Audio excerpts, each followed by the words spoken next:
Story 1: The New House and the Troublemakers.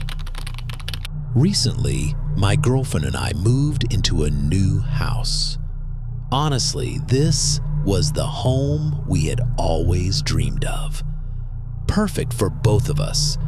We have a cat named Mina that we rescued together, so everything felt perfect when we moved in.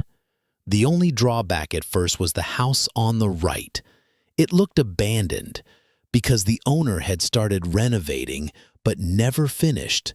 The layout was like this. To the right of our house was an entryway leading to the backyard, and right next to it was the entry to the abandoned house's backyard.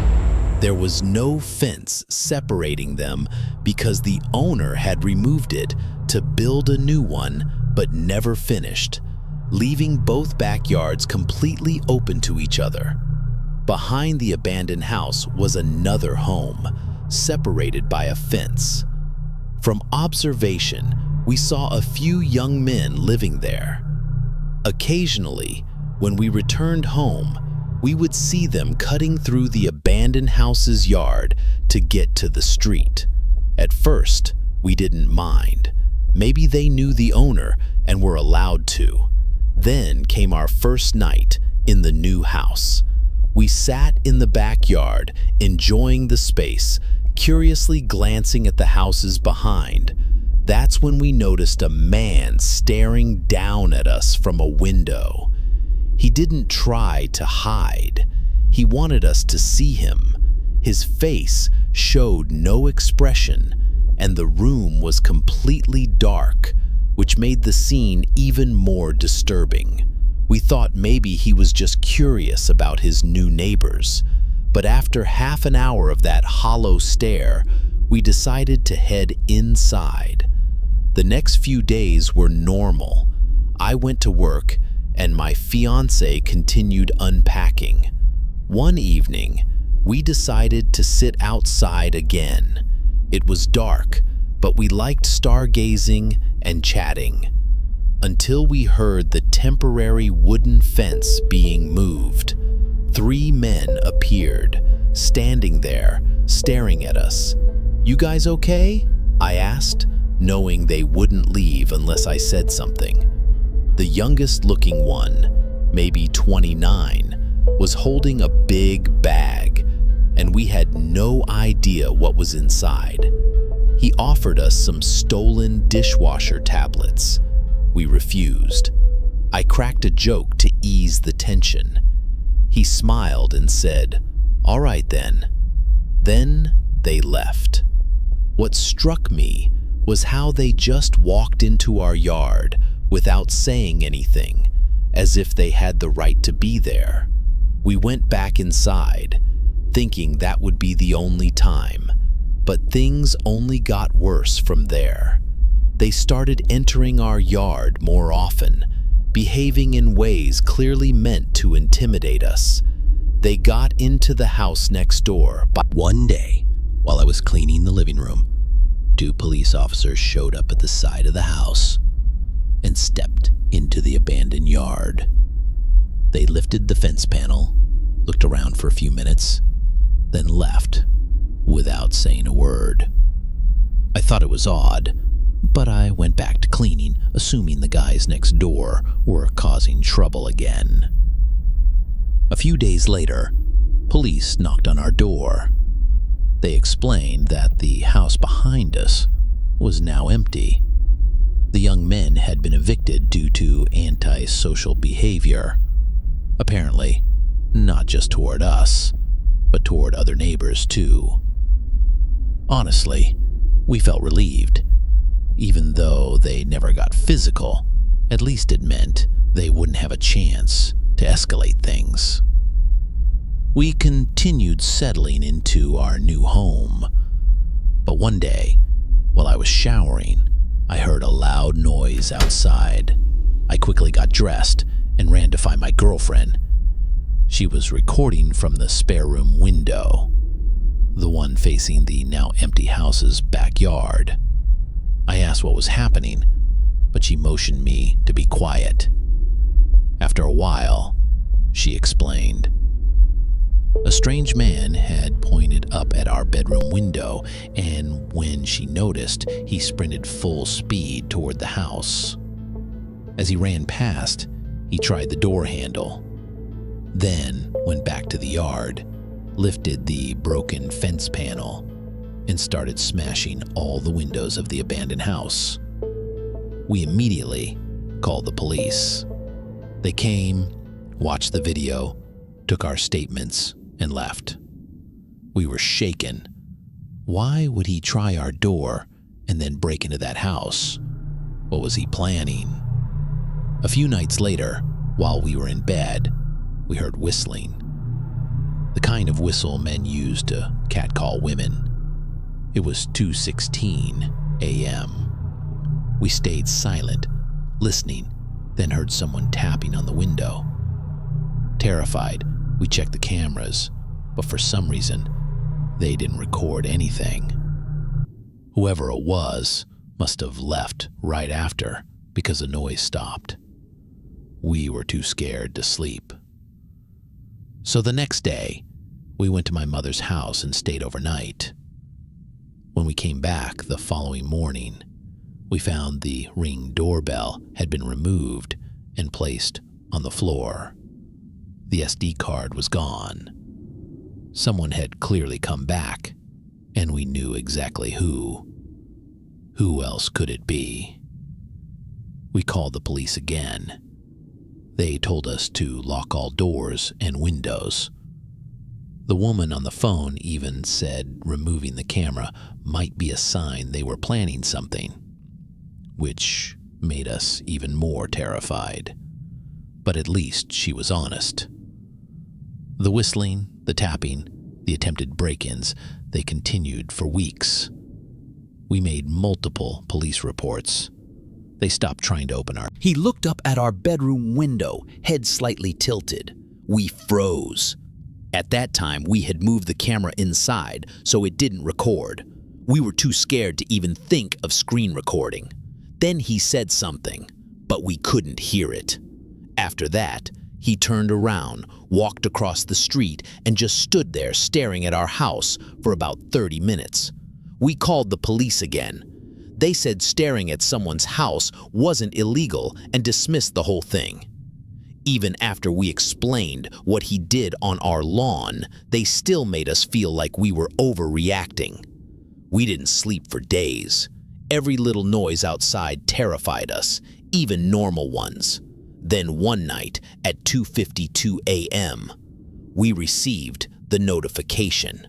I woke my girlfriend up and said, "There's someone outside. I'm sure. Please check the camera." She checked, and sure enough, 2 masked men came out from the side of the house, shining flashlights into the windows. One of them, the very man who had been harassing us, was holding something that looked like a crowbar. Why us? What was the meaning of this? For days, he had stood across the street, pointing, waving, or shouting something toward our window. Every time we looked out, he just stared back at us with lifeless eyes. Clearly, he wanted to scare us, and he succeeded. We kept contacting the police, but they could do very little. The harassment continued. Now we have cameras installed and record everything, but still feel helpless. Just today, he was outside again, staring at us. We recorded it and were truly terrified, but will update if anything else happens. Story 2, The Faces and Sunshine.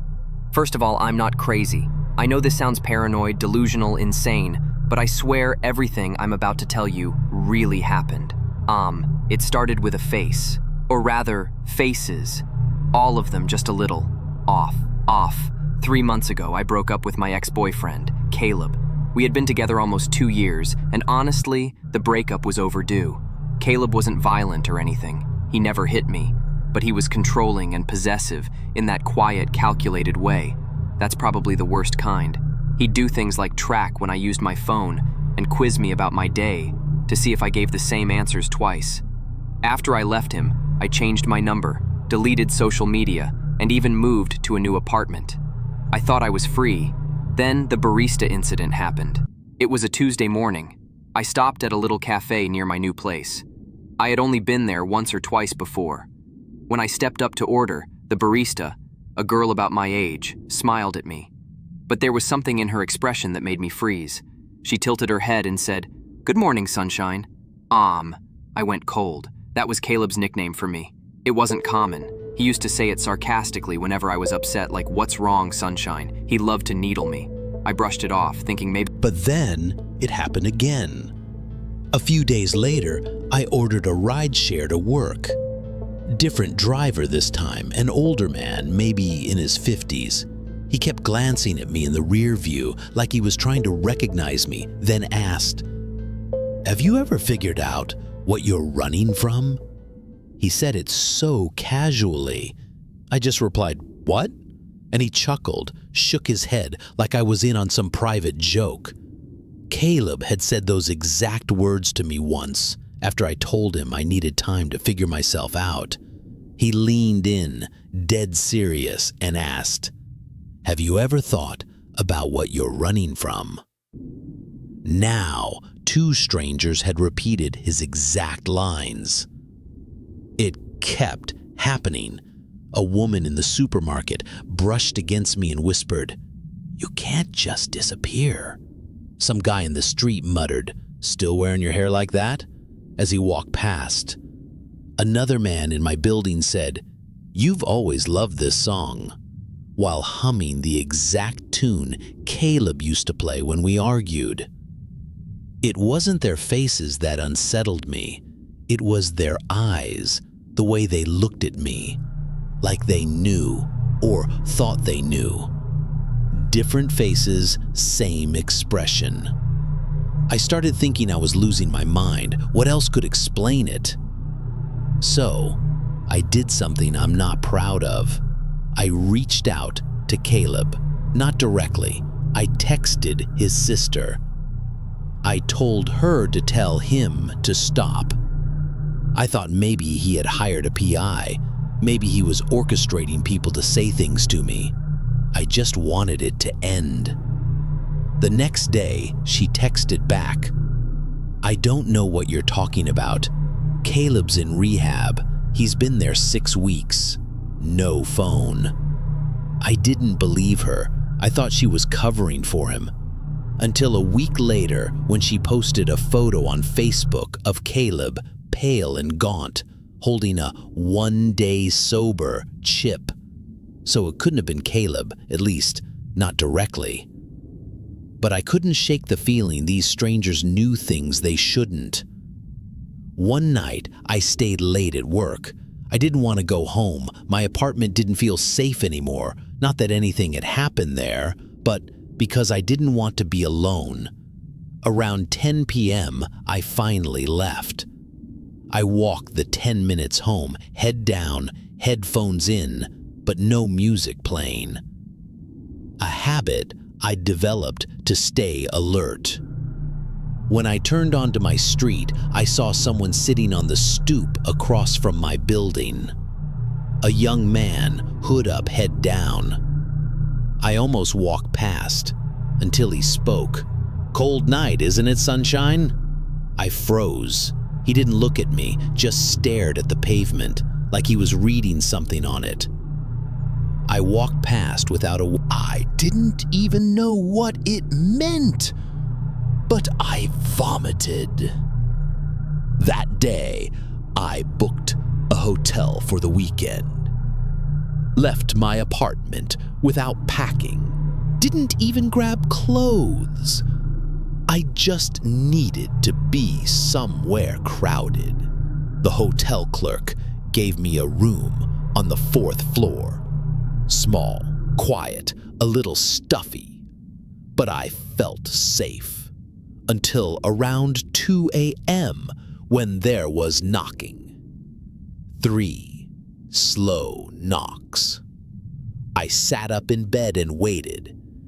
Then 3 more. I peered through the peephole. A woman, maybe in her 40s. Her face was completely blank, expressionless. She just stood there, staring at the door. She didn't say a word, so I stayed silent too. Eventually, she walked away. It was one of the scariest things I've ever seen. The next morning, I asked the front desk if anyone had come to my room. They said no one was allowed on that floor at that hour. In fact, all the rooms on my floor were vacant. That's when it hit me. These weren't random strangers. They were being fed information about me, taught Caleb's lines. But if not Caleb, then who and why? I thought about Caleb in rehab, about his obsessive need for control, always making sure I never truly escaped him. He didn't need to be the one knocking on my door. He just needed to have others do it for him.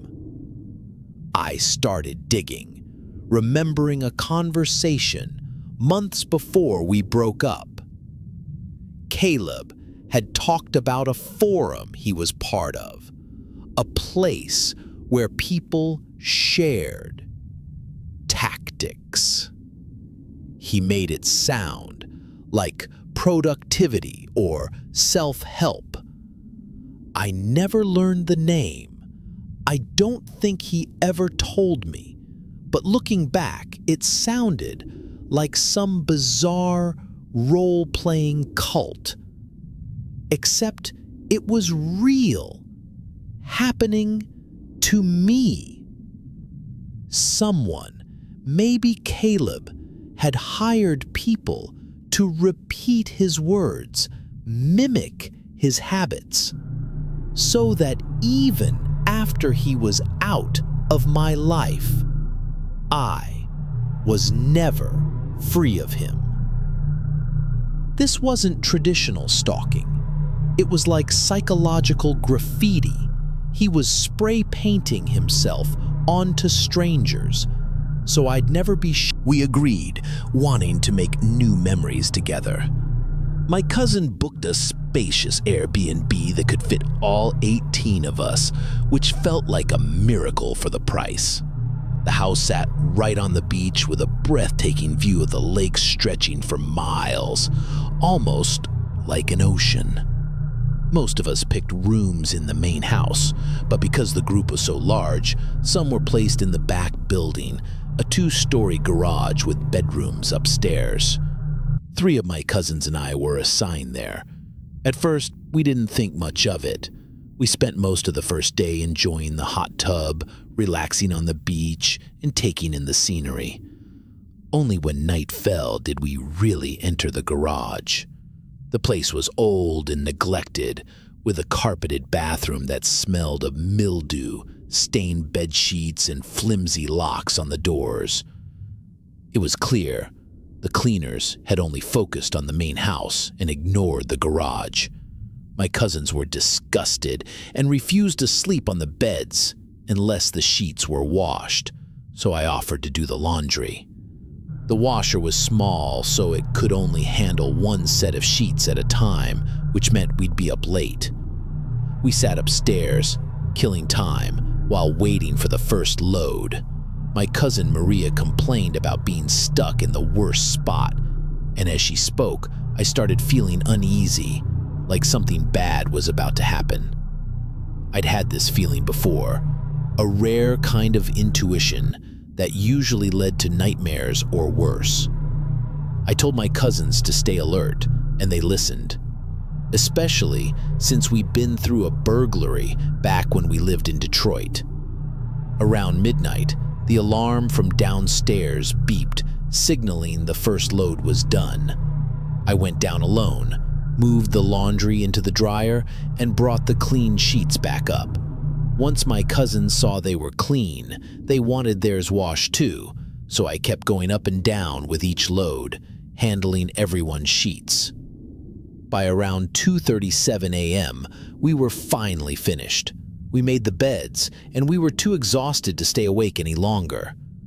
My cousin Nikki insisted on keeping the lights on, and while the others quickly drifted off, I stayed awake working on my phone. I'm a light sleeper, a habit I developed after the burglary, and I always stay alert to my surroundings, even when half asleep. Then, around 3 a.m., a loud crash hit the garage door like someone had thrown their whole body into it. I jumped up, panicked, but my cousins didn't move. I told myself maybe it was just the wind, though the sound had been much heavier than that. Still, I stayed quiet, trying to fall back asleep. But then it happened again, the same loud, violent slam. This time it shook the garage hard. The whole building rattled with the impact. Now I was fully awake, sitting in the lit-up room while my cousins kept sleeping. 20 minutes later, the third crash came. The garage shuddered again, and finally 2 of my cousins sat up. I asked if they heard it, though I already knew the answer.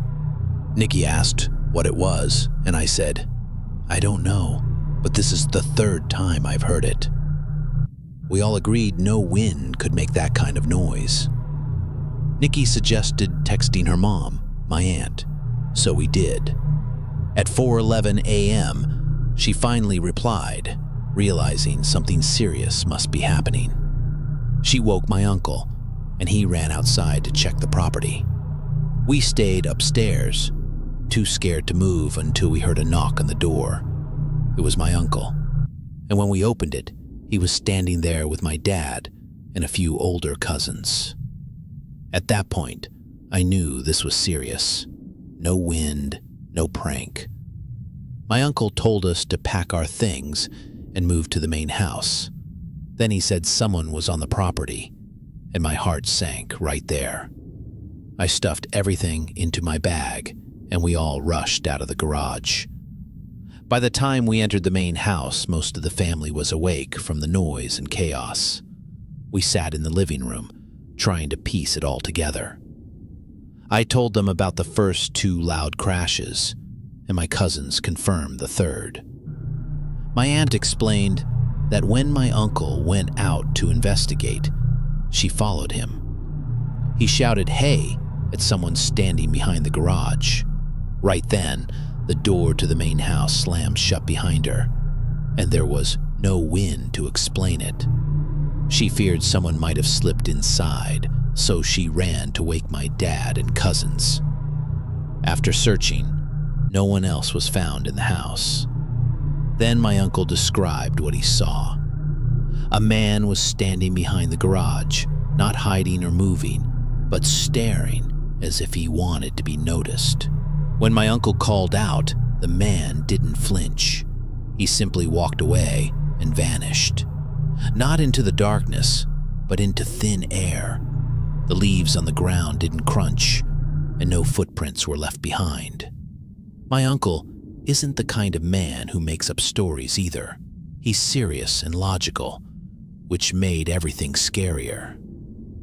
My brothers added that they found 2 jester cards, one in the main house and one in the garage. The one in the garage was twisted and demonic looking. One cousin pointed out that jesters symbolize mockery, and the loud noises had happened around 3 a.m., the so-called devil's hour. It was as if we were being taunted. My uncle had even checked for footprints, but saw only his and my cousin's, not the man's. Another cousin drove down the road during the incident to try and spot someone fleeing, but found no one. That day, no one returned to the garage. We squeezed into the main house to footsteps on the porch. She didn't dare open her eyes, afraid of seeing someone staring in. Then she heard someone trying the basement door. It had a weak lock, and my brothers and male cousins were sleeping down there. The door rattled as if someone was trying to break in. My mom rushed to the basement, but by the time she reached the beachside entrance, no one was there, and all the boys were still sound asleep. That was our last night. Though we had planned to stay until Tuesday, we left Monday instead. On the way home, we couldn't stop talking about what had happened. When my mom learned I had been going downstairs alone during the laundry, she theorized that someone might have been watching me and thought I was alone in the garage. The timing between my last trip downstairs and us going to bed lined up far too well with the banging noises. Theories began to form. Some of us thought it was a neighbor trying to scare us away. Others believed it was something paranormal, especially because of the jester cards. My aunt pointed out that a normal person would have run when my uncle spotted them, but this man didn't run. He just stood there and vanished. We contacted the Airbnb host, who claimed she'd review the footage from the camera above the garage door, but we never heard back. It made us wonder, did she know the man? Was he a neighbor? When we first arrived, my sister and a cousin had walked the beach and passed a woman next door. She watched them coldly, without friendliness or even a greeting, just a harsh stare. The house was in the middle of nowhere, and we understood that constant Airbnb guests might annoy locals, but we were respectful. We didn't deserve what happened. This was our first family trip, and hopefully not our last. Even after everything we went through,